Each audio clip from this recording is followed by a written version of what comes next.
இந்த அரசியல் கட்சி தலைவர்களுக்கெல்லாம் ஒன்று சொல்லிக்கிறேன். தேர்தல் வரப்போகுது. வெறுப்பு மனு கொடுத்தா அதையும் வாங்குங்க. தேர்தலில் போட்டியிட விருப்பம் இருக்கிறவங்க கிட்ட எல்லாம் விருப்ப மனு வாங்க ஆரம்பிச்சிட்டீங்க. அதே மாதிரி இன்னொரு சிஸ்டத்தையும் ஆரம்பிங்க. வெறுப்பு மனு. தான் போட்டியிட எப்படி ஒருத்தன் விருப்ப மனு கொடுக்குறானோ அதே மாதிரி எவன் விருப்ப மனு கொடுத்திருந்தானோ அவனை அந்த தொகுதியில யாராவது வெறுக்கிறாங்க அப்படின்னா அவங்களும் வெறுப்பு மனு கொடுக்கலாம்.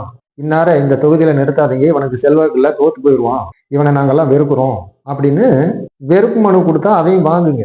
இப்ப விருப்ப மனு கொடுக்கறதுக்கு 10,000 ரூபாய் வாங்குறீங்கன்னா வெறுப்பு மனுவுக்கு 20,000 வாங்குங்க. அப்போ உங்ககிட்ட விருப்ப மனு கொடுத்தா பாத்தீங்களா, அவனோட சாயம் வெளுத்து போயிடும். வெறுப்பு மனு வராத எவன் இருக்கானோ அவனுக்கு மட்டுமே சீட்டு கொடுங்க.